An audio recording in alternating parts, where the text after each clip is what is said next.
If we could create an option in which Iran eliminated every single nut and bolt of their nuclear program, I would take it. President Obama and I do not share a belief that war be the first option. We take no options off the table, including military options.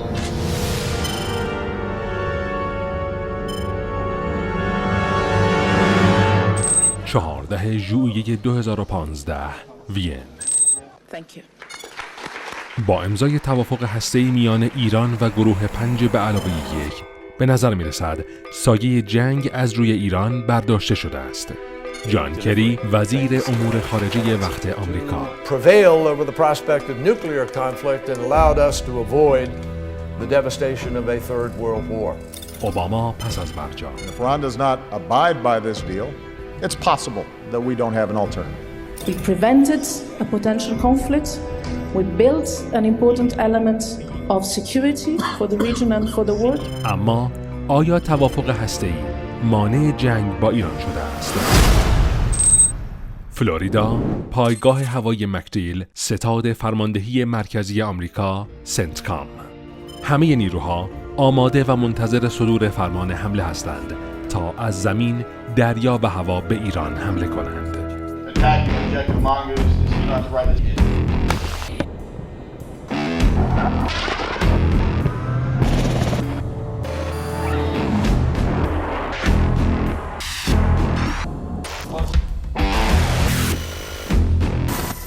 Stuff gets bad. You know what? He's got your back. سیمور هرش، روزنامه‌نگار آمریکایی، از قول یک مقام اطلاعاتی می‌نویسد گروه بازها در پنتاگون بر یک حمله محدود به ایران تاکید دارند. آنها بر این باورند که چنین تهاجمی می‌تواند به سرنگونی رهبری دینی در ایران بیانجامد. نیروهای مستقر در خاورمیانه همچنان منتظرند. ساعتها می‌گذرد اما فرماندهان از صدور فرمان حمله خودداری می‌کنند. چه چیزی آنها را دچار تردید کرده است؟ سال 2003 اشغال نظامی عراق توسط آمریکا. پس از اشغال افغانستان در سال 2001 این بار عراق به طور کامل در تصرف آمریکا قرار گرفته است. اکنون علاوه بر پایگاه‌های هوایی در کشورهای عربی و ناوهای مستقر در خلیج فارس، نیروهای زمینی آمریکا هم پشت مرزهای ایران هستند.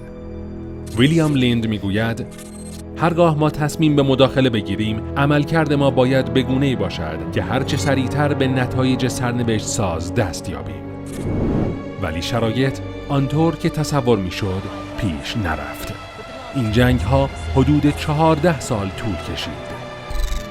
عراق و افغانستان به ویرانه‌های پهناور و به بی‌ثبات‌ترین کشورهای دنیا تبدیل شدند، با بیش از 1 میلیون کشته و هزاران زخمی و آواره.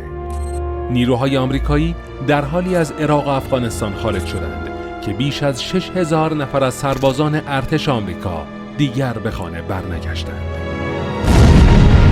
میان سالهای 2001 تا 2014 آمریکا 2700 میلیارد دلار هزینه ارتش در عراق و افغانستان کرده است.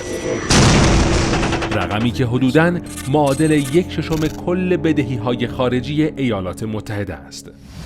پایگاه اینترنتی هریتیج گزارش می‌دهد کاهش مداوم منابع مالی و کم شدن نیروی نظامی باعث شده تا ارتش آمریکا تحت فشارهای شدیدی قرار گیرد.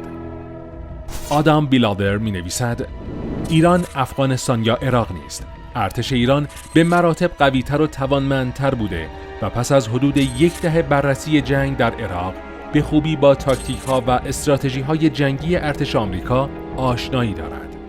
تجربه عراق و افغانستان آمریکایی‌ها را بیش از پیش برای حمله به ایران دچار تردید و اختلاف کرده است. الجزیره می‌نویسد افکار عمومی آمریکا تحمل درگیری نظامی با ایران و فرو رفتن در باطلاق دیگر را ندارند. باطلاقی که حمله به عراق و افغانستان در برابر آن مثل قدم زدن در پارک است.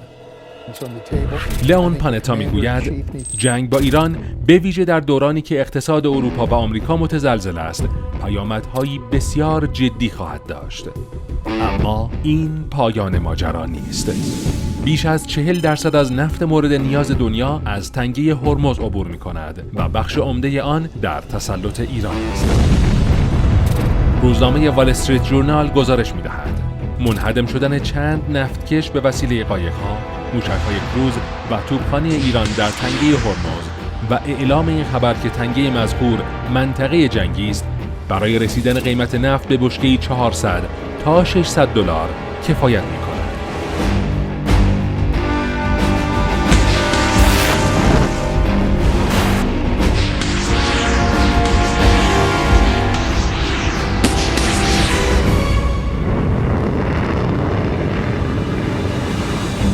با وجود این مسلم است که ابعاد این حمله برای آمریکا و متحدانش دامنه‌دار خواهد بود. جان نگروپونته می‌نویسد در صورت حمله آمریکا ایران ممکن است از متحدان خود در سراسر جهان کمک بگیرد که اصلی ترین آنها حزب الله لبنان است. حزب الله دارای شبکه‌ای جهانی است و توانایی انجام حمله علیه منافع آمریکا حتی در داخل این کشور را هم دارد. روزنامه وال استریت جورنال می‌نویسد اگر ایران بخواهد موشک‌های خود را بر سر 2 پالایشگاه نفت اسرائیل در حیفا و اشدود فرو بریزد، اقتصاد اسرائیل ظرف 1 هفته نابود می‌شود.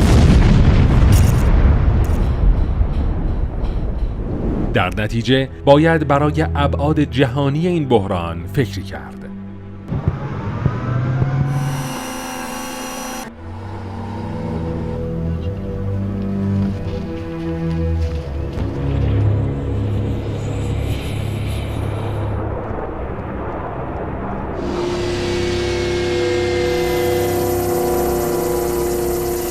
We could create an option in which Iran eliminated every single nut and bolt of their nuclear program. I would take it. But that particular option is not available. این سخنان نشان می‌دهد که سال‌هاست گزینه نظامی منتفی شده است. اما گزینه‌های دیگر همچنان روی میز است. اسکات ریکارد، افسر اطلاعاتی آمریکا در مصاحبه با پرس تیوی میگوید Obviously Iran has not been a victim to that in the most recent times. It is absolutely economic warfare. حالا یک جنگ مطلقاً اقتصادی با ایران ادامه دارد.